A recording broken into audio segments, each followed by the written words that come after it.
Well, buckle up. Back in the old time machine. 13th century. Texture, taste. Very fishy. Preservatives. Cornish pasties. Oh my god, I've never even thought of that. The themes of empire, mission, inheritance, and destiny. Hello and welcome back to What the Food, the podcast that uncovers the fascinating origin stories of dishes, food items and drinks from all around the world. We dive headfirst into history to try and figure out why we eat the food we eat. My name is Miles Dickinson. As always, I'm here with Andy Cantor and Dom Gray, and today we're uncovering the origin of the sandwich. Sandwich. It's a big boy. Classic. It's a big boy. Depends how you make it. It could be a finger sandwich, could be a small little one. Could be a small boy. Could be an afternoon tea, little sandwichette. Sandwichette, is that a word? Are you sure about Just that made one? that. No, I've just made that up. Might start using that. Sounds Actually, sandwichette. Petitioned for the women's vote. Well, that's one side of the spectrum. The other side of the spectrum is a foot long. Foot long. Straight from Subway. There's never been a sandwich bigger than a foot long. Meatball marinara, double cheese, no salad. Is that his? No. What is your Subway order? Go on. Subway. Oh, I've not been for a while. Also, can we just like, this is really good branding for Subway, isn't it? They're just synonymous with sandwiches that the first kind of sandwich thing that we thought of. Yeah, that's it. Straight Put it in. on lock. Italian BMT.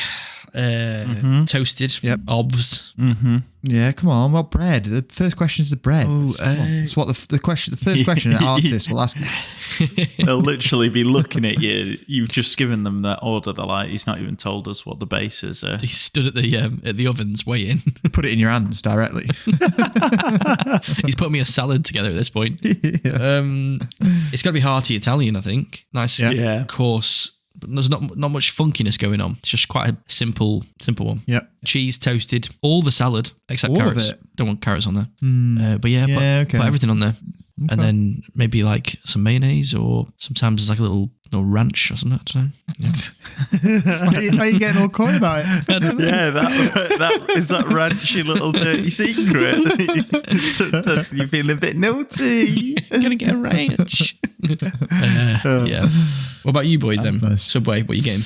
Very similar to yours, but I'm not going all out on the salad. And then instead of your indulgent ranch, I quite like they do a sweet onion one. Sounds rogue, nice. but it's quite nice to be fair. And that's about it. So not too far from yours. Yeah. I think Italian BMT would be mine as well. I think it's probably the best one. I'd never go like tuna supreme or like No. any of that ilk. When you see somebody not bad. getting a tuna supreme and putting cheese and toasted on them, I'm just looking at him like, you disgraceful young man. Yeah. That's a dreg, innit? That's a dreg of society. Yeah, definitely not. Can't be right. Because the tuna always looks so pale and like... Yeah. Didn't they like do a study and find out that it didn't contain tuna or something like that? Oh, I don't see that. Like some sort of like weird like crab meat that they were able to get well cheap. Well, Pollock. crab tuna. Wow. Pollock. Absolute pollocks. So big fan of sandwiches, boys. Yeah, big fans. Yeah, they're pretty good, aren't they? They're the original fast food. Yeah. Food on the go. Yeah, that's what I'm saying. I'd say S tier. I think it's up there with probably one of the best food items. Yeah, a ever bit made, like I'd say. pizza, isn't it? That you can just put whatever toppings you want on it. So it's super. It's like an umbrella term, isn't it? Like we said, meatball marinara can be a sandwich, but then a cold ham sandwich, and they feel like different meals, but they're both sandwiches. You do whatever you want. Cold ham sandwich. I was just making at that. Why have you gone for that? I was just trying to think of what the opposite of a meatball marinara was, and just went with a cold ham sandwich. You went with a cold ham sandwich. I don't know why the bread's cold. classic. Straight out the freezer. Cold ham sandwich. Not even defrosted. But it's an umbrella term, I feel like it encompasses many other meals, really. Like a sandwich is, you can have many different types. 100%. That's a big statement. That we'll put that on your gravestone. I can't believe you said something so outrageous. But no, he's right. It's perfect for any time of day, whether it's a quick bite for lunch, a late night snack, or even a breakfast treat. Sandwiches are there to save the day. The ultimate convenience food, I'd say. Yeah, But how much do you really know about this everyday hero? exactly. How much do you know about it? Oh, you actually asked him? Thought it was rhetorical. Well, it was, but it kind of just ended into actually asking. So, yeah, how much do you know about it? Tell me. You're doing nothing. the research this episode, boys. Jesus. Oh, yeah. Cheers for letting us know. Right, I'll just Very little. I suspect it's going to be one of those dishes that I know nothing about, but put in my mouth almost every day. So today we're going to peel back the layers and explore the surprisingly rich history of the sandwich. Sandwich. We'll travel. Sandwich. Fuck it up. Sandwich. We'll travel back in time to the origins of this humble creation, meet the characters who made it famous, and see how it evolved over the centuries to become a global staple. Sandwiches are in like bread eating countries, like the West mainly, but we eat a lot of sandwiches in Japan and things like that. But like the most universal, I think you said it earlier, Dom, with all fast food. Little quick question for you. How many sandwiches per year do you think people in the UK eat? I'll let Milo go first, actually, so that he can get me in the right ballpark. All right. Well, I'll say most sandwiches probably consumed Monday to Friday. So I'm going to say, and you're not going to have a sandwich every Between 12 and 2. Yeah. You're not going to have a sandwich every day of the week. That'll be a bit nuts. So I'm saying you're probably going to average 2, maybe 3 sandwiches a week. So let's edge on the side of caution and go with 2 a week. 52 weeks in a year. So for 2 of those. Oh, God, maths. He's struggling with his maths there. I'm imagining 104 if you want. It's 104. Alan from The Hangover. Alan from The Hangover meme. You know, it's all his numbers. But it's just sandwiches. Take your club, BLT. Big Italian BMT just drifted over. That's what put him off of his counting. Right, so yours is 104. 104, yeah. I think you've been a bit overly cautious, so I'm going to go with 105. Oh, that's harsh, that, Dom. It's 200. An estimated 200 sandwiches a year are eaten by each person in the UK. That's crazy. That's like 2 out of every 3 days, like 66% of the time in the year. Well, a bit off, but showing off with your maths now, aren't you? Yeah, mate, percentages in. I don't have sandwiches coming at me from every angle. No, my percentages were bad anyway. Over 200. Mm-hmm. That is crazy. It's a lot of sandwiches, isn't it? A lot of food. But think how many meal deals you eat. Think how many late night sandwiches you get when you get home from a night out. It's just 2 slices of bread, bit of cheese in the fridge. You count in a bacon sandwich, a bacon balm, a bacon butty. The clue's in the name. So yeah, I am bacon sandwich. Yeah, I stitched myself up. Yeah, you did. Start. And then just I'll throw in some distractions. But yeah, you're right. Yeah, because like with that, you can quite easily eat 2 in a day, can't you? If you're having a bacon sandwich at breakfast and a tuna on rye at lunch. And then you go out for a bite to eat. You have a steak sandwich at the restaurant. Boom, 3 sandwiches. Boom, 3 sandwiches. You were saying you could easily do 2 bacon sandwiches a day. I was just like, come on, Milo. You said it with such confidence. And that's 2 sandwiches before 10 o'clock. You're well on your way to 200. You're bringing that average up. We love that. Oh, God. If you have croutons in a soup, does that count? No, that's loose. Come on now. That's a mad question. You've got to have some sort of law. What sandwich would that be? A tomato soup sandwich. Categorically does not count. Sandwich police have spoken. Yeah, get that off your tally. No way. Okay. Yeah, okay. So let's get into like the sensory experience of a sandwich before we dive into the history. It's pretty broad. Pretty difficult. We don't have that long. Can't really sit here and describe every single sandwich in the world. So I'll give a bit of a rough overview. It's in terms of taste. I mean, the beauty of the sandwich lies in its variety, right? Infinite variety, I would say. Yeah. You've got savoury goodness of meat, ham, turkey, roast beef, and then you've got creamy, kind of tangy bites of cheeses, sharp cheddar, mozzarella. Then you finish it off with a bit of a crunch of lettuce, tomatoes, juicy sweetness of tomatoes, maybe a dollop of mustard, bit of mayo, sweet onion dip, as you said, Dominic. Yeah. It's really, like you said, it's a vessel. You can put whatever you like on there, and even lob in some crisps if you want. Ooh, yes. Very British. Love that. Just versatile, isn't it? Like bread goes with so many things. It's why ancient civilizations were eating bread and why we've been eating bread consistently throughout the whole of the human experience. Because bread goes with anything. So bread is good. Bread is good. Bread is good. But yeah, so like, why not? Yeah, sandwich is 2 pieces of bread and whatever you want in the middle of it. So... Wow. Yeah, get wrecked. Moving on to texture. I think a very important aspect of a sandwich that most people overlook is texture. A well-crafted, in my view, it's just my opinion, it just matters very little, but a well-crafted sandwich is a masterclass in contrast, I would say. You've got, again, the lettuce. I think it's a bit of an unsung hero in a sandwich, I'd say. The crispy lettuce in a sandwich really, really elevates it that next level. Tenderness, perfectly cooked meat as well, all matters. You don't want any chewy meat in a sandwich. Like, I don't normally order a batter steak sandwich. I don't ever order a steak sandwich really, because 9 times out of 10 the meat's going to be shit. It's going to be so chewy, and you're gonna be sat with all your mates looking at you, and you're gonna pull this, have a bite, and you're gonna pull this bit of steak out, and then you have to like get your hands involved and like we've all been there. Bit of gristle in there. Yeah, you'll never see me order a steak sandwich in company. It's a private thing that I do by myself. Well, and you're often getting those cuts of beef for a steak sandwich that do have a bit more gristle, do have a bit more fat in there. The cheaper cuts, you're very rarely having like a fillet steak between 2 slices of bread, are you? Yeah. And if you are, a bit mental. Touche. Yeah, well played. That sounds great. Hit me up on your yacht, please. Can you imagine that? Just being like, I want a fillet steak on a sandwich. Just like 2 like bare bones white toasty bread, just slap down, steak on top. Warburtons. Yeah. But you're right about texture though. I mean, a sandwich, when you've got soft bread and then a soft filling and nothing to break that up, is kind of a very mushy ordeal, that. Yeah. Whereas if you've got that lettuce in there, you've got some kind of crunch, that's nice. Or also bread, the different texture with bread. Sometimes you want a bit of a chewy crust on your bread. Sometimes you do. Sometimes you don't. Sometimes you don't. Sometimes when your jaw's aching from your previous sandwich, you need a break. From your morning sandwich. Yeah, if you had sourdough in the morning, then you just want something soft. Yeah, you want something soft, yeah. Especially to get ready for your nighttime sandwich. It's a lot on it. Tee yourself up.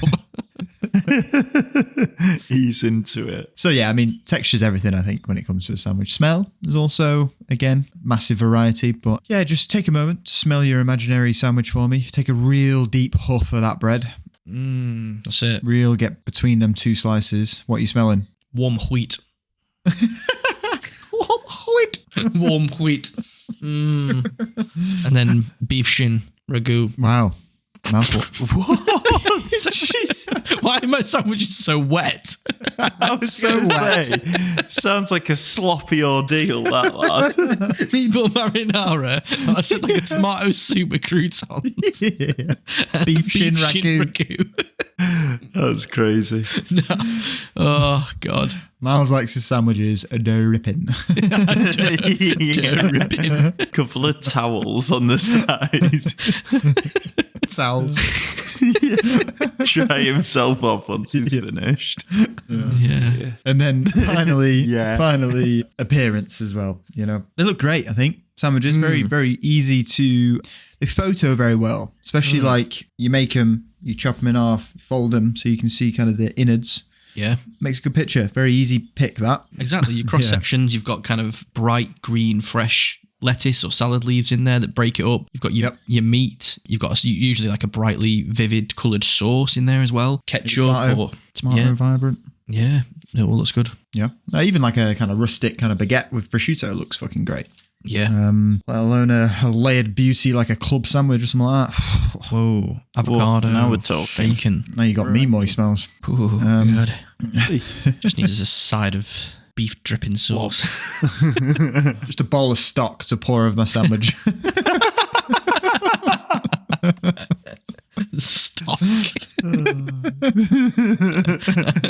Excuse me, have you got any 24-hour bone broth?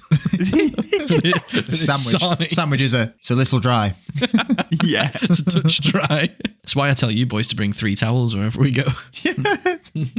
Morning, night sandwich. 3 towels. Yeah. For the listeners, when it was Andy's stag do, I sent out an itinerary of things to bring, and the accommodation had no towels, so I told everyone to bring 3 towels each, and I got absolutely rinsed for it. I don't know why we needed 3 each. Why would we need 3 towels each? I don't know. Because I thought if we go for a walk, we'll get wet, you'll dry yourself with that, 1 towel gone. You'll have a shower, 2 towels gone. Piss the bed, 3 towels on. And you're on day 1 with all that. So we need more, really. We need like 12. Yeah, it was a minimum of 3. But no, it turns out I actually need the towels for sloppy sandwiches. Sloppy sandwiches. Yeah.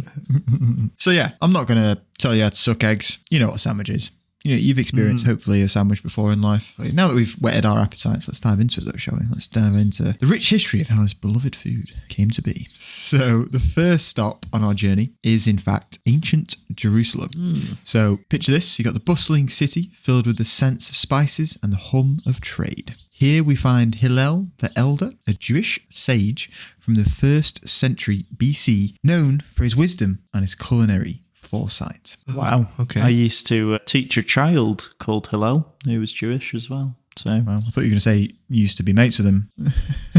Descendant of the sandwich man. I'm in his good graces. I taught him how to read. Yeah, he was wise and he did love his sandwiches. Yeah. You taught him how to read. He taught you how to make it a pastrami on rye.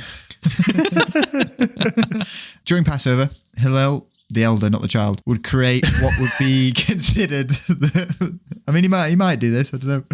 Didn't know the kid. He would create what would be considered the proto sandwich. He combined a mixture of chopped nuts, apples, spices, and wine to make a kind of sweet, tangy concoction, which is known as charoset. And he placed it in between matzah, which is like a flat, kind of like unleavened bread. Mm-hmm. So normally it comes in like a thin, kind of like cracker-like. You will have seen it. It's like looks like a leopard, like the colour of it. It's just made with flour and water. It's incredibly dry. It's the sort of thing where you put it in your mouth and instantly all the moisture's gone. You'd fucking hate it, Miles. It's the opposite to what you want. Yeah, it's not your wetness that you're after, is it? Although he was introducing wine, which would make for maybe a sloppy Milo sandwich. It sounds like his filling was perfectly moist. It's just he's putting it on something that's drier than the Sahara. So that's like the modern version. I think Right. the version that he would have used for this would have been likely a bit softer. Okay. Likely kind of just baked. So it kind of, because I don't know if you've actually had one of these things before, but there's no way you can hold any type of filling in between two of those. It's like a water biscuit. You had a water biscuit before? Right, okay. So it's just way too thin for Yeah, way it too to thin. withstand Yeah. that. Doesn't have the structural integrity. No, imagine trying to get a meatball marinara in between two water biscuits. I'll give it a go. So what's this paste made up of then? Nuts, wine, Chopped nuts, apples, spices, and wine. So it's a bit like Christmassy. Yeah, I was going to say, I'm getting but- kind of like strudely vibes in a way. Put a bit of cinnamon in that and you're halfway to a strudel. Might have been in the spices, yeah. But after eating the creation, participants are instructed to say in Hebrew, This is a remembrance of Hillel in temple times. This is what Hillel did when the temple existed. He enwrapped the pashal lamb, the matzo, and the bitter herbs to eat them as one, in fulfillment of the verse. With matzot and maror, they shall eat it. So yeah, he started off with kind of this, like the first kind of writing was of this kind of chopped nuts, apple slices, kind of super simple spices, super simple kind of concoction. And then kind of the continuation of that was this pashal lamb and matzo and this bitter herbs. So you got kind of like a sweet sandwich and you've got like a savoury sandwich as well. So this kind of practical and symbolic practice was meant to remind the Jewish people of the suffering of the Jews before their deliverance from Egypt, and represented like the mortar used by the Jews in the forced labour of constructing Egyptian buildings. Wow. Yeah. I mean, it's not exactly, ham and cheese on rye, but I think it was very much like the forerunner to the modern sandwich. It was kind of like the embodiment of like this idea of convenient kind of handheld food that kind of came together. Yeah. Steeped in a kind of religious symbology as well. Yeah. That's interesting. Pashal lamb. Wonder what makes it pashal. Is that a spice? Or is that just a name for it? Maybe a region. I think a pashal lamb is a lamb sacrificed at Passover. Oh, okay. So it's like There you go. particular lamb. So I don't think it's like a flavour or anything like that. It's just a lamb that died during Passover. Going around asking people for pashal, and I'm just accidentally ordering everyone to just like sacrifice shitloads of lambs. What have I done? I thought it was a herb. I can't eat all this lamb. Oh God. Fast forward a few centuries to medieval Europe, and we see the evolution of this concept continue, but in a bit more of a unique way. So the people of the Middle Ages had their own version of kind of open-faced sandwiches, which were known as trenchers. Trenchers. trenchers. Yeah, so imagine a medieval feast between the 6th and 16th centuries. So you've got knights, nobles, perhaps a jester or two. You've got some fucking monks and bishops and priors all knocking about. Nice. They're all gathered around a grand table. Instead of plates, they're instead using thick slabs of stale bread called trenchers. Essentially edible plates. They absorb all the juices and flavors of the food placed upon them. Good use of like stale bread as well, because it's going to kind of moisten over the course of the meal as you're putting different bits of food on there and bringing that moisture back and making it edible again. Yeah. Well, like after the meal, the soaked bread was either eaten, which was obviously, a bit of an open top sandwich. I don't really agree with open top sandwiches just as a concept, but It sounds a bit rogue. yeah, anyway. But they were either eaten or they were given to the poor. Whoa, that's so dark. Here's the dry bread upon which I ate my meal. Yeah, that's medieval.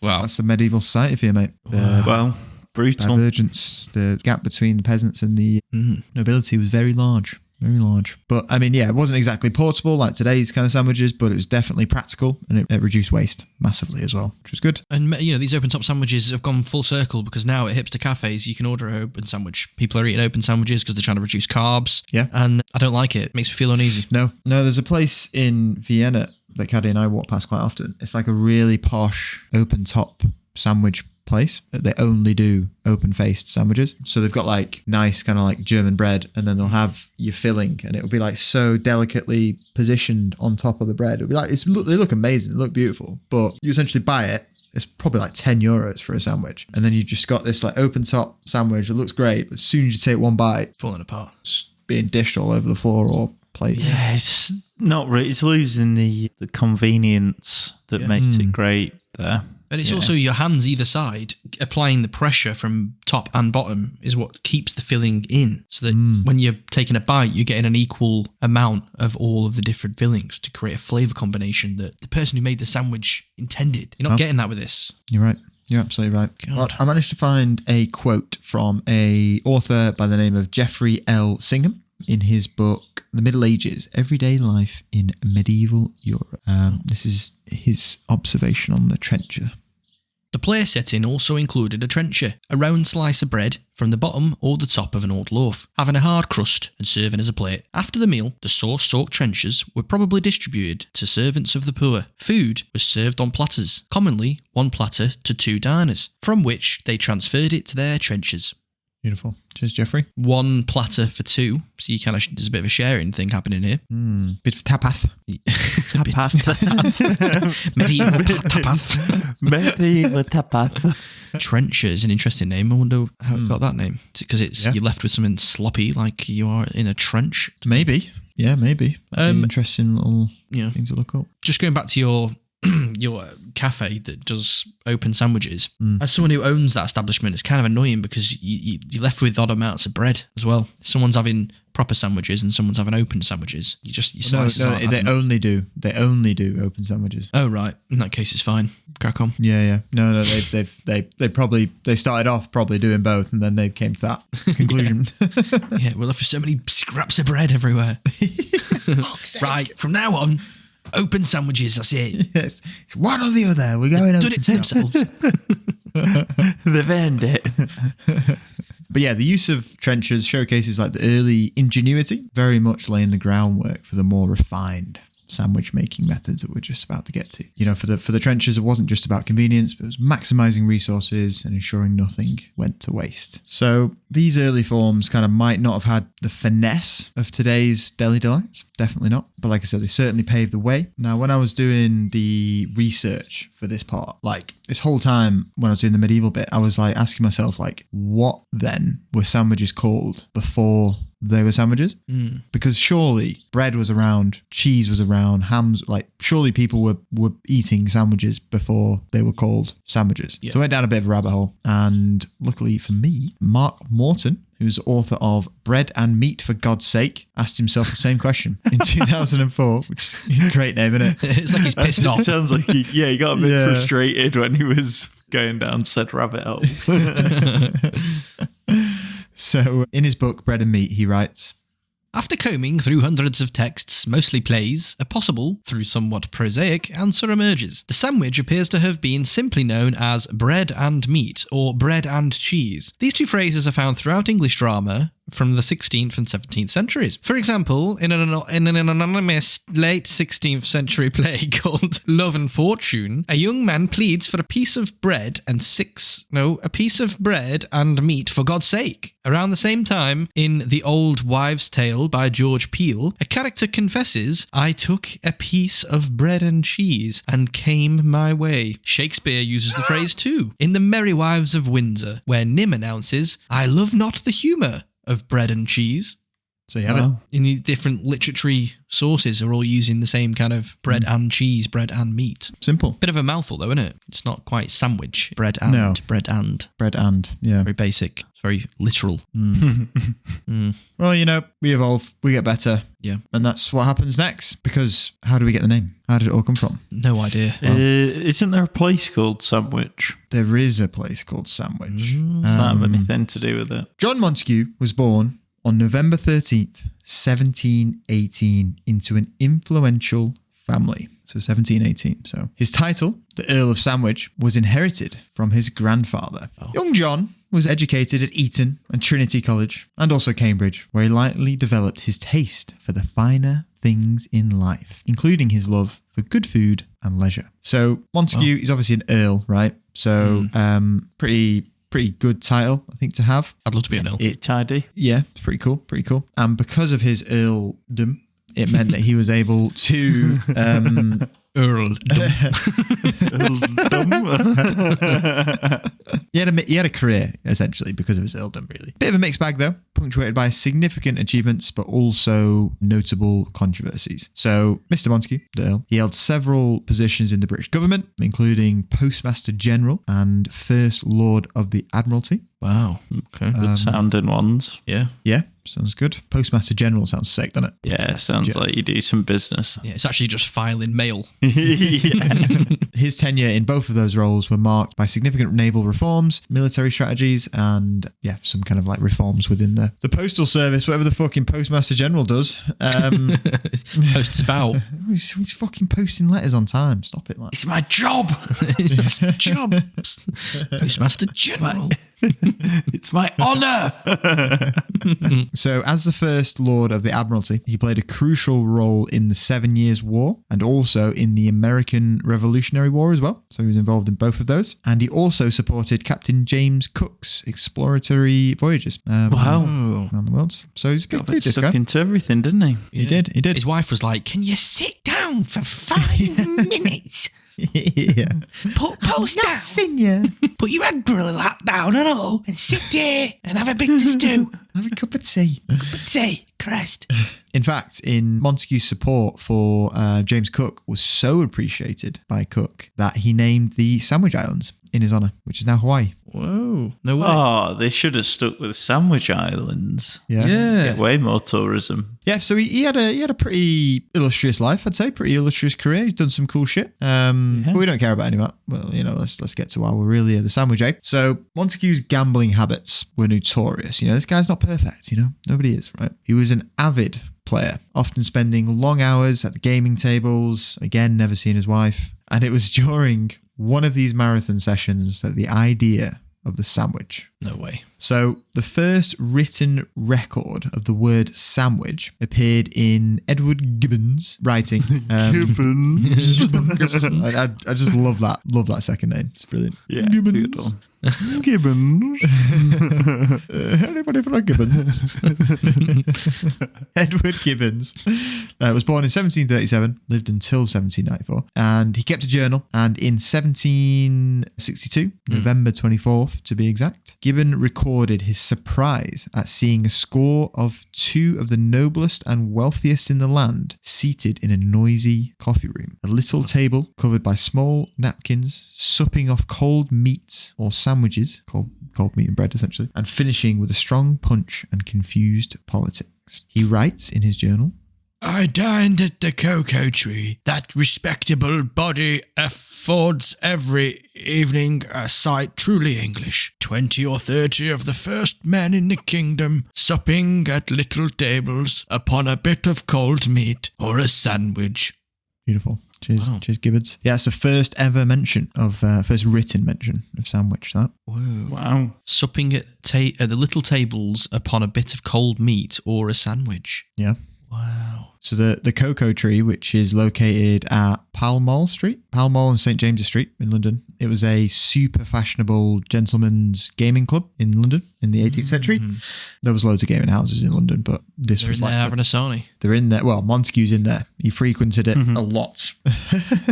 Hardened gambler. Gambled for hours at a time. Sometimes Always with a sarnie in hand. Yeah, well, he refused to get up for his meals. He was so invested in gambling, refused to get up. And it's because of that, he ordered his valet to bring him meat tucked between 2 pieces of bread. And because Montague also happened to be the fourth Earl of Sandwich, others began to order the same as sandwich, please. The same as sandwich. Oh, there Same as we sandwich. have it. Yeah, I'll have one of the sandwiches. Oh Yeah. my God, you're joking. You're absolutely joking. I'll have the same as sandwich, please. And then you just can't be arsed saying all that sometimes, and you just say, I'll have sandwich. I'll have sandwich. Yeah. The original sandwich order, just a piece of salt beef between 2 slices of bread. Class. Simple. Salt beef is the OG sandwich filling. The sandwich ordered. The sandwich yeah, ordered. like we explored before. Like people Yeah, were any eating this mustard shit in before. there. Yeah.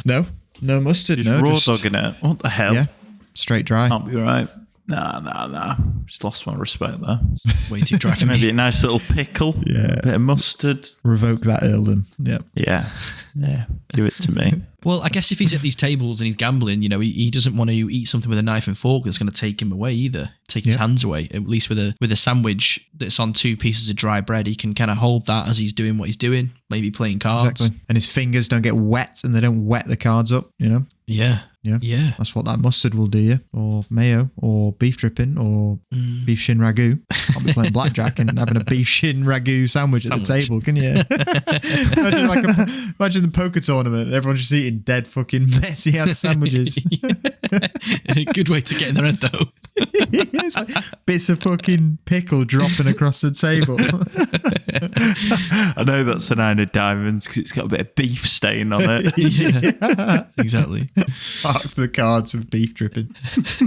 So I managed to find a book from a bloke called N.A. Roger, who is actually John Montague's biographer. The book that he wrote was called The Insatiable Earl, A Life of John Montague, the 4th Earl of Sandwich. Well, in his biography, he writes that the sole source for giving Montague credit for the invention of the sandwich was actually gossip mentioned in a travel book by Grossley, who comes in a moment, and that the period in question, which is the period in which he was credited for the invention, which is 1765, he was known to be very busy, and it is just as likely that it was for the purpose of eating at his desk rather than eating at the gambling table. But yeah, I think his biographer here is trying to save a bit of credibility by saying that it wasn't because he was at a gambling table for hours on end. It's because he was fucking busy. Right.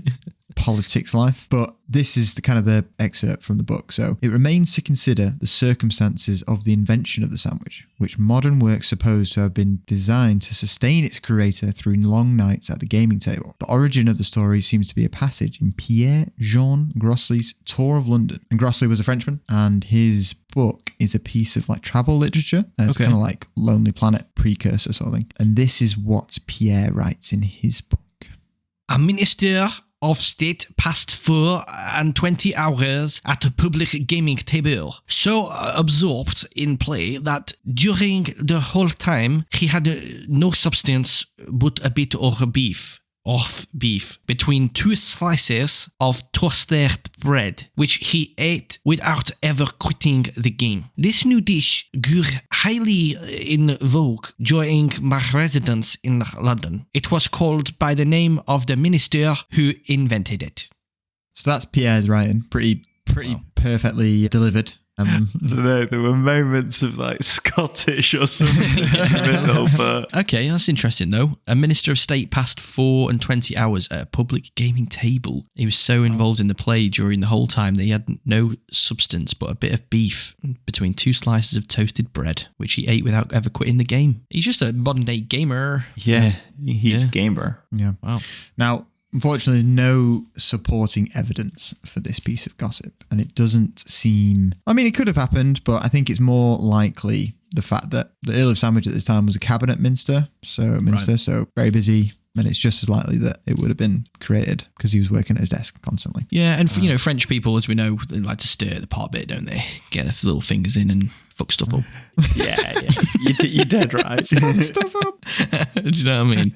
Yeah. I don't know that, Dave, but we'll say that we do, yeah. Yeah, we'll say that we do, yeah, just to move it along and stop us from getting sued. Cancelled. Barred from France. Yeah.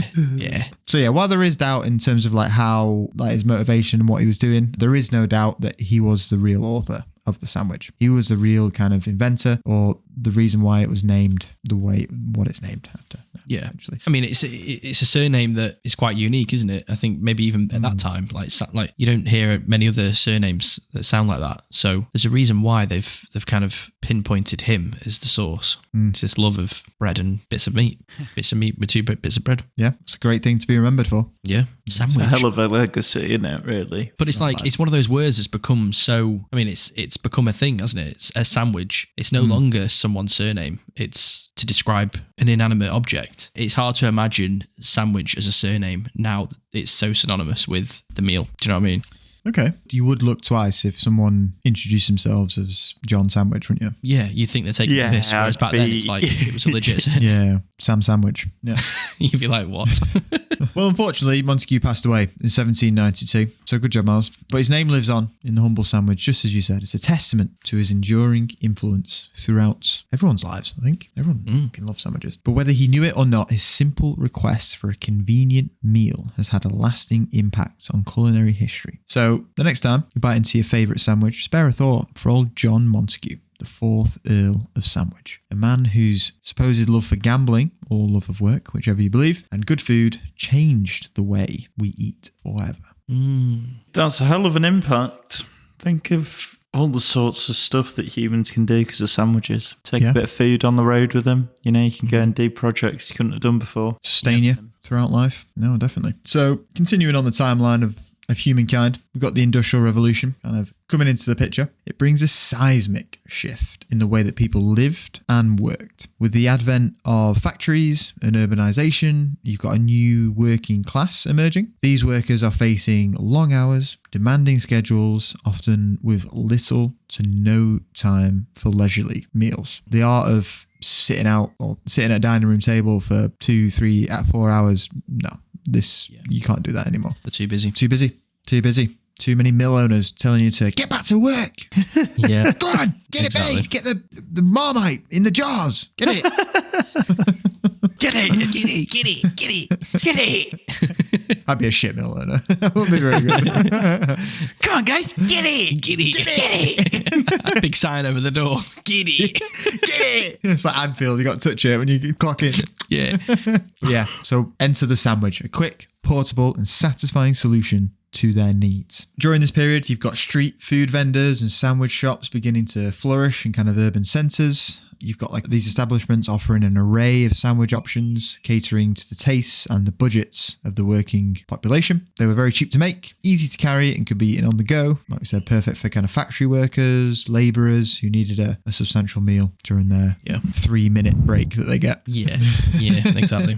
And also, because it's so versatile, you can kind of eat it at any time of the day as well. We were saying this before, weren't we? Like a bacon sandwich in the morning is kind of a sandwich, something simple for lunch. Why are you both like nonplussed of whether bacon sandwiches are sandwiches? They're sandwiches. It's in the name. Bacon sandwich.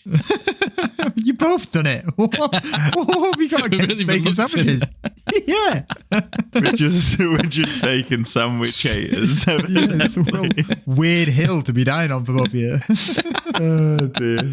From a bizarre hill that we decided. Yeah. I don't know why. I don't know. Yeah, it's a sandwich. I think you're right. It's a sandwich. I rescinded earlier. But I think one of the reasons why it might be popular is because of this versatility. Like you can have it any time of the day and it feels right to have depending on what you're having on it. So yeah. I feel that. The Industrial Revolution also saw advancements in bread making.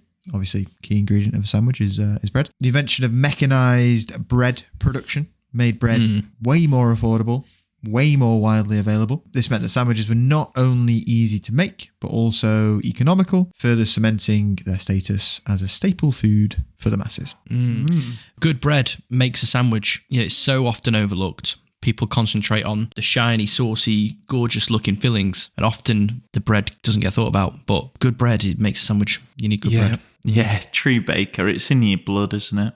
Yeah. And although the invention of pre-sliced bread wouldn't come until the 1920s, the Industrial Revolution laid the groundwork for mass-produced bread, as I said. It made people's lives easier to make sandwiches at home and meant that they didn't have to go to these sandwich shops. I bet you they really took off once your bread was pre-sliced, because that just makes it a whole nother level of ease. Because otherwise you're having to like eye up your thickness when you're cutting your loaf. It is better. It is better to slice your own bread, I feel, or at least have a baker slice it there and then. Oh, 100%. But it's not easier, Most things 100%, in life that are good aren't easy. There you go. Write that one down. It's like Ernest Hemingway's fucking on this episode. That was brilliant.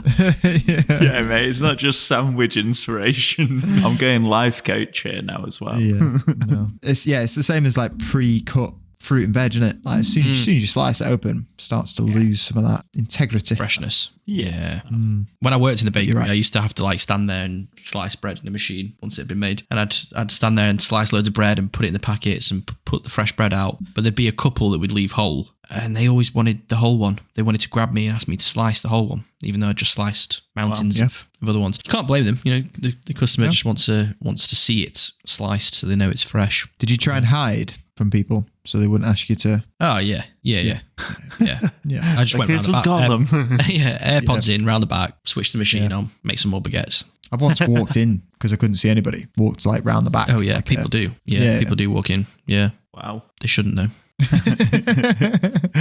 Industrial should be available.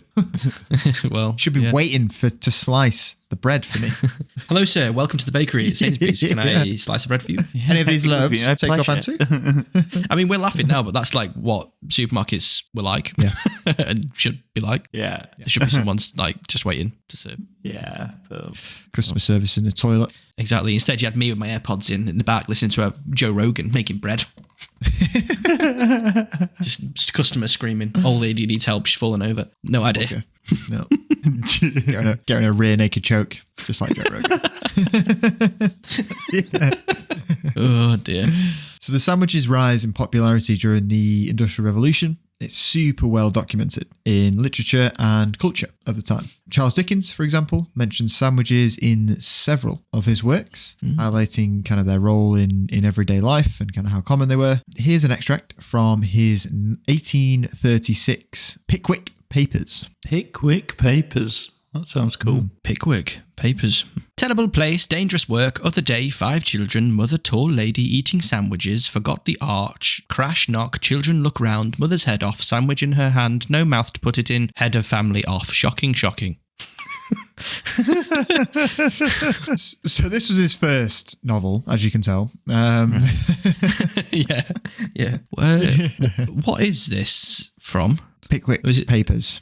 Like a newspaper column. So it's kind of like a loosely related adventure kind of novel. The novel's protagonist is a bloke called Samuel Pickwick. He's kind of an esquire, kind of a wealthy old gentleman, I suppose. There's a lot of wealthy old gentlemen in Dickens' books, isn't there? Oh, yeah.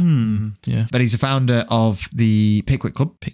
And it's just him and his adventures, really. Right. So it's kind of like feels quite Dr. Seuss, this. Dr. Seuss. Bit of a rhyme thing going on. Terrible place, dangerous work, other day, 5 children, mother, tall lady, eating sandwiches. I feel like I'm on BBC One Extra here. Forgot the arch, crash, knock, children, look around, mother's head off, sandwich in her hand. Yeah. Wheel it up. Terrible place, dangerous work, other day, 5 children, mother's tall lady, eating sandwiches, forgot to arch, crash, knock, children, look round, mother's head, sandwich in her hand, no mouth. That's the sound of the streets. Yeah. Do you want some AU vodka? Yeah, it's not Charles Dickens, it's Charlie Sloth. But yeah, it's not, it's not his normal prose. That is it. No, It's not. It's not. It's skittish. It's a bit skittish. Well, a bit more of the what you'd expect from Mr. Dickens can be seen in Great Expectations, as he writes. My guardian then took me into his own room, and while he lunched, standing from a sandwich box and a pocket flask of sherry, he seemed to bully his very sandwich as he ate it, informed me that arrangements he had made for me. Great bit of writing, that, innit? Gives like a real vivid picture of what he's doing to that sandwich. Right, stuck into it, innit? Bully his very sandwich. He bullied it. Yeah. Imagine that's how you took into a sarnie, Milo. Yeah, I bullied shit out of it. Towels and all. Whipping the towel up. Yeah, bully it. So yeah, I mean, he's really attacking that sandwich, isn't he? Really attacking it. And I managed to find loads of other literary references that I think just really underscores like the Cultural prevalence. significance. Yeah. Significance. Hard word. Yeah, well, you nailed it, I think. I tried. something like that. No, I tried to say cultural significance. Tism. But I went for Significantism. Significantism. Guys, I'm dyslexic. Stop laughing at me. But you're right. It shows its significance and it reflects its growing importance in society during the kind of 18th and 19th century. Hey, how proud of yourself you were with that one there, mate. All the listeners can just imagine the big smile on your face. Oh, dear. So in that quote that I read out, he's what's he saying? So my guardian then took me into his own room, and while he lunched, standing from a sandwich box and a pocket flask of sherry. So it's just it's another mention of sandwiches, isn't it? And he's just talking about it as if it's quite normal. Yeah, sandwich box. He's bullying his sandwich. So it seems quite normal at this point, doesn't it? It is. So yeah, let's move our attention stateside for a little bit, shall we? Because we know Americans love a good sandwich. Yeah, we do. They like to copy everything good that we do. I would say they have created some pretty bonkers sandwiches. I'd say some pretty great ones, which we'll go into a bit later, but also some pretty grotesque ones. But the sandwich was supposedly introduced to America in 1840 by an English woman named Elizabeth Leslie in her cookbook, which is called Directions for Cookery. Nice and simple. She has a recipe for ham sandwiches. Again, bog standard. Didn't really need to be a book, did it? Cold ham sandwiches. Cold. Ideally. She suggested it as a main dish, and this was her recipe. Ham sandwiches, cut some thin. Ham sandwiches, cut some thin slices of bread very neatly, having slightly buttered them. And if you choose, spread on a very little mustard. Have ready some very thin slices of cold boiled ham and lay one between two slices of bread. You may either roll them up or lay them flat on the plates. They are used at supper or at luncheon. Wow. Beautiful. Wow. So she wrote this book I think she wrote this book in 1840. She did write this book in 1840. They didn't have margarine back then, right? So you're dealing with like proper butter. Yeah. Butter, right? And she says... Water. And she says cut some thin slices of bread. Like, there's no refrigeration, so maybe the butter's not as hard. Room temperature butter. Yeah, maybe I'm creating a problem where there isn't one. But I've just been on the receiving end of trying to spread cold butter on bread before. Yeah, it's very demoralising exercise. Yeah. You either go too, super slowly, like, edge by edge, and it just takes way too long, or you just go whole hog and you put a hole in your bread. I'm guessing it's room temperature butter. She's probably just put it on the side in a little butter dish. That's spread easy. Yeah. Gotta be. Well, these early kind of American sandwiches really mirrored their British counterparts, featured super simple fillings like meats, cheeses, vegetables between slices of bread. Very popular among British colonists and quickly began to kind of spread all over the country. Just like the UK as well, the US entered kind of the industrial era and kind of industrialized and urbanized various areas. Again, the need for quick meals became apparent. Urban centers like New York, Philadelphia, Chicago saw a boom in their working populations. Again, you've got factory workers, office clerks, labourers needing substantial, affordable meals that could be consumed on the go. Perfect solution. Sandwich. Subway. Yeah. And as everything in America and what happens with food in America. As it spreads through the country, it began to take on a uniquely American characteristic, different regions developing their own versions, each reflecting local tastes, ingredients, and this kind of melting pot becomes a gold mine of sandwich varieties. Absolutely. Yeah, so here's a couple. We'll go through the common ones, shall we? See if you like them as well. Peanut butter and jelly sandwiches. You boys like peanut butter and jelly? Jelly, by the way, is a stupid name for jam. It's very silly. Yeah, it's jam. Yeah. Stupid. Yeah. Just jam. I mean, yeah, they're pretty good. It's not a bad combo if you get it right. But if you get your ratios off, then you're in trouble.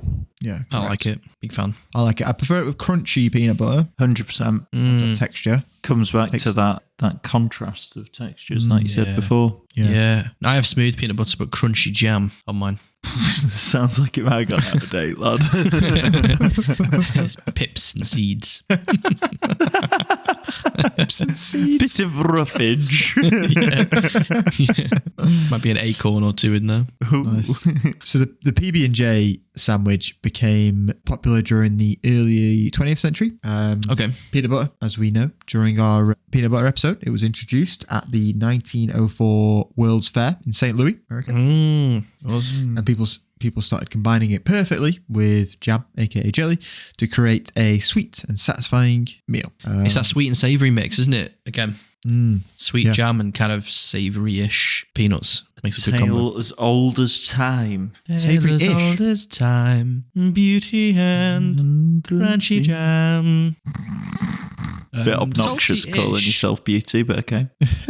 Yeah, kind of salty, but also sweat. Peanut butter. Peanut butter's a bit salty, isn't it? Are you well? I'd say savoury. Yeah, I don't know. Is it sweet? Peanut butter sweet? Sugar in it, yeah, for sure. Maybe Well, like the shite not- peanut butter. Yeah, shit peanut butter. Yeah, Yeah. but should Talking yeah, about like no, 100% nuts. yeah, 100% nuts. Yeah, but Americans aren't having that kind of peanut butter on their. No, pea. you're right. butter They're and jelly having sandwich. they're having like Jif, or is that cleaning? No, Jif, innit? Jif is right. Yeah. Sif is the. You're thinking of Put Sif. it on your sardine. Although it did used to be Jif, I think, when we were growing up, but then they rebranded it one day to Sif. I'm pretty certain of that. No, Sif is a cleaning liquid. Sainsbury's were like, one of yous has got to change your name because we're getting some issues. Anyway, Yeah, 2001 they changed it to Sif from Jif to match the European versions Right. of the cleaning stuff, just in case you were wondering. Oh wow. Oh, so they renamed the cleaning stuff, not the. Okay. Yeah, it used to be called Jif. Okay. Next sandwich, club sandwich. One of my favourites. Club sandwich is Yeah, always that's good. just- It's like the go-to when you're in a hotel. The all reliable, innit? The all reliable. If you ever get in room service, club sandwich. Club sandwich. Yeah. Way to go. And what's that? Bacon, chicken. It's got the extra bread in there, Triple isn't it? decker, innit? Well, double Triple-decker, decker. yeah. You had 3 bits. So you've got either turkey or chicken, then you've got bacon, lettuce, tomato, mayonnaise. Said to have originated in the Union Club of New York City in the late 19th century. And then, yeah, like you said, it's a triple decker, and it became a hit in clubs and hotels across the country. Ooh, nice. Next one, probably my personal favourite, is the Reuben, I'd say. Like a Reuben. Yeah. Hearty concoction of corned beef or pastrami, Swiss cheese, sauerkraut, and a Russian dressing on a rye bread. Believed to have been created in the early 20th century, and its origin is very much disputed, with claims from both New York and Omaha, but it's very much a staple nowadays. And rye bread's such a unique flavour, isn't it? Kind of, it's a more robust, chewy bread, isn't it? Very Rye earthy. bread. Earthy, Dark yeah. brown. Am I Yeah. thinking of the right one? Yeah. Bit nutty. Yeah, spot on. Looks like bread made out of soil. Yeah, I know the Yeah, one. that's the one. Yeah. Caddy gets his bread in this German rye bread, and it's like dark, like It's very dark. something dark, but yeah, something very dark. Like black almost. It's very dry, very nutty. It's not very nice at all, actually. What do you have it with? Why does she buy it? I won't touch the stuff. Poison. Well, she tries to make a sandwich with it, but it's just too loose for a sandwich. No, it doesn't work. Doesn't work. No. Yeah, she's tapped. When your wife asked you to speak about her more on the podcast, I Called her don't think she wanted you to be getting on about how tapped her bread choices. She's waited so long. Don't really know why. Tapped. Last one is the hoagie. Great name.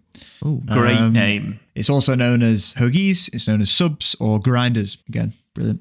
Wow. grinders. Kind of like a Subway, really. It's kind of like a foot long. It's kind of like long roll filled with meats, cheeses, vegetables. Believed to have originated in Italian-American communities, northeastern US, and very popular in Philadelphia. Philly okay. cheesesteak hoagie. That's it. Is that the bread that they typically use for that? Yeah. I don't know. Spot on. Maybe, yeah. Yeah, no, spot on. God damn, I knew. It's essentially Yeah. a Italian herbs and cheese. That's kind of like a hoagie roll. Oh, right. Okay. Similar to that. But yeah, needless to say, there's a shitload of variations in Yeah, America. you want. Many of whom will have their own episode in the future, I can imagine. Different I people imagine coming up there with will them and different characters involved. be. Yeah, for sure. I wanted to quickly finish on some of the maddest sounding sandwiches I came across when doing the research. This is always good. So I found one in a book called The Up-to-Date Sandwich Book. 400 Ways to Make a Sandwich. 400. I love how they want you to know that they've got the most cutting Up-to-date. edge sandwich knowledge. Yeah.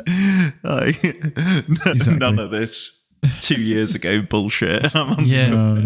No. But also, the second it goes to print, it's not the most up to date. Yeah, It's not like a website. No. So it was published in 1909, so just on the turn of the century. It consisted of popcorn, cayenne pepper, sardines, ketchup, and parmesan. Nah. What the hell? Get What the hell? Why is the popcorn in there to start with? Sardines. That's just fucking bonkers. Imagine going to the cinema to see Furiosa, getting a popcorn, just opening a tin of sardines and dunking it on. No. No, that's I not think- right. Looking at the other ingredients, so you got popcorn, cayenne pepper, sardines, ketchup, and parmesan. The popcorn's there for crunch. Is it Purely salted or texture. sweet or what? What is it? It doesn't matter at that point, mate. Don't matter. Yeah, it don't matter. Them It's already good sardines, slop. even the cayenne pepper, that's taking your token. thoughts away from the popcorn. Yeah, that's not right though. No. Sardines, ketchup, parmesan. Yeah, horrendous, isn't it? Horrendous. Yeah. So 1902, a book was published called 101 Sandwiches, so a little bit before. Okay. In this one, I managed to find a recipe for mushrooms paired with ground lobster and ketchup. Why have these all got ketchup in them? Yeah, right. If you want to know more about ketchup, though, go back and listen to our episode on Yeah.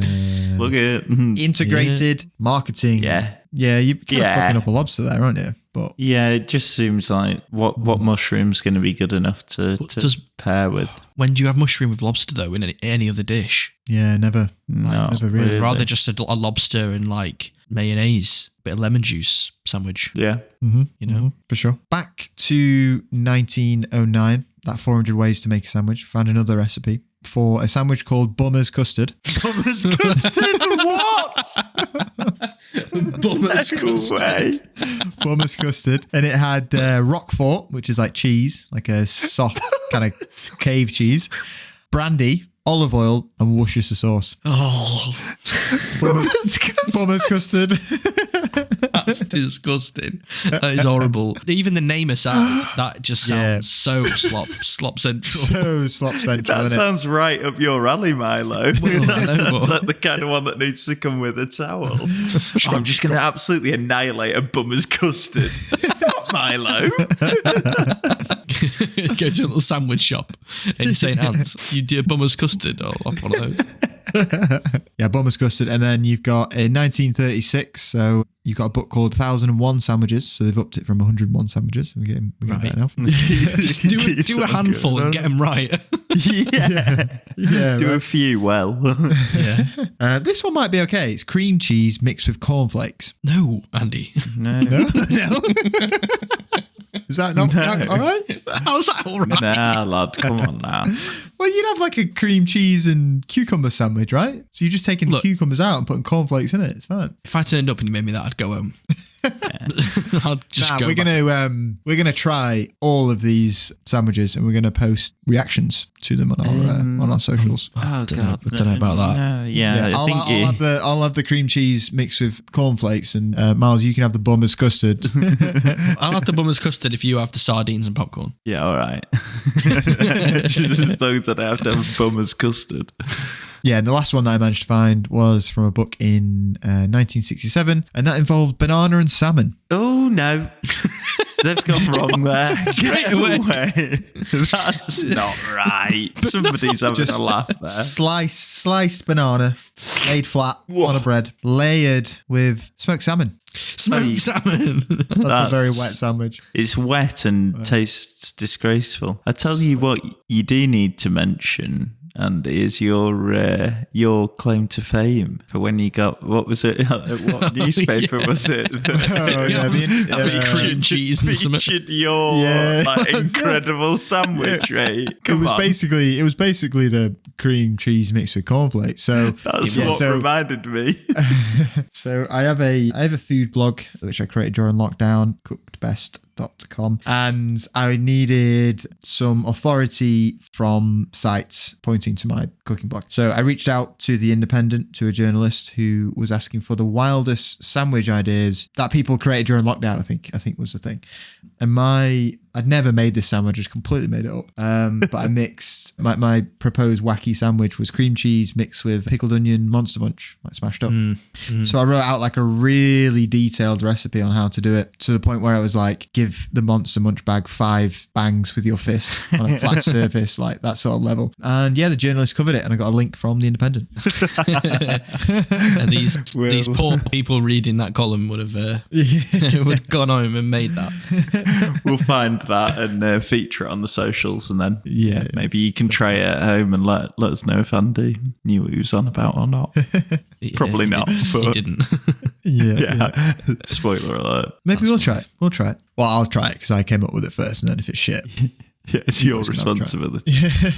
So yeah, some wild sandwiches out there. Yeah, needless to say, from the ancient origins of placing food between bread with Hillel the Elder and medieval trenches, to the gambling tables of the 4th Earl of Sandwich, and finally to the bustling cities and diverse landscapes of the US. The sandwich has proven itself to be a marvel of culinary innovation, adaptability, and sheer deliciousness. So, as we wrap up today, it's clear that the sandwich is more than just a food. It's a symbol of ingenuity, of versatility, a testament to the human knack for combining convenience with flavour. It's a meal that transcends borders, cultures, and eras, is continually reinventing itself to stay relevant and delightful. Amen. Amen. Amen. The next time you take a bite, your favourite sandwich, remember the rich history and the many hands that have helped shaped this culinary sandwich. The sandwich. The sandwich. The sandwich. Bummer's custard. Bummer's custard. We're not having that. Oh, there we go. The sandwich. What an icon of a dish that we've covered there. I mean, yeah, it's interesting little history, isn't it? I thought when I first started, it was just going to be, I was going to be seeing articles like, you idiot, people have been eating sandwiches for ages. How can there be any like traceable history? But yeah, I wasn't expecting to come across the 4th Earl of Sandwich and for him to be so linked to it. Like, why did the first 3 not do it? Yeah, exactly. What were they playing at? Yeah. You've got quotes of the first time that the word sandwich was used to describe not the person, but the actual dish as well. Yeah. All there. Because like you said, it's one of those tricky ones as well, isn't it? Because it's like bread. We cover a lot of dishes on the podcast where bread is like an integral part of the dish, and we know that bread obviously has been around since humans have, essentially. So it's difficult with those ones, isn't it? Where bread makes up such an important part. But it's interesting with this that you can actually really follow the journey of the sandwich. Yeah, that was super interesting. I'm going to think differently next time I have a sandwich. That's for sure. Good. Yeah, that's what it's all about at the end of the day, isn't it? Just giving some new context to the stuff that we shove down our throats all the time. That's what you said at the beginning. That's what I said. Yeah. Yep. Circling back, bookending. Going back. Well, there we go. I hope you guys enjoyed that as much as we did. Thank you for sticking with us till the end and sticking with the podcast. We hope you guys are enjoying these episodes as much as we are. You can follow us on YouTube, TikTok, and Instagram is where we're posting things at the moment. So head over there and give us a follow if you want to keep up to date with us and see some video clips that we're posting and all sorts of different things that we reference in the podcast. We like to post on there as well. You could do us a massive favour as well. If you could rate the podcast, that'd be really, really helpful. That helps us show up on other people's pages, and we'd always appreciate a rating, a good rating. If you rate us 1 star, we won't appreciate that, will we? Don't do that. Please don't. And share it with a friend. If you're enjoying the podcast, sharing with a friend is probably the best thing you can do. So every little helps. Yeah, every little helps. Well, we'll love you and leave you there. Thank you for listening, and we'll see you in 2 weeks' time for the next episode. See you then. Certainly will. Bye. Bye-bye. Bye, guys. Bye. Bye.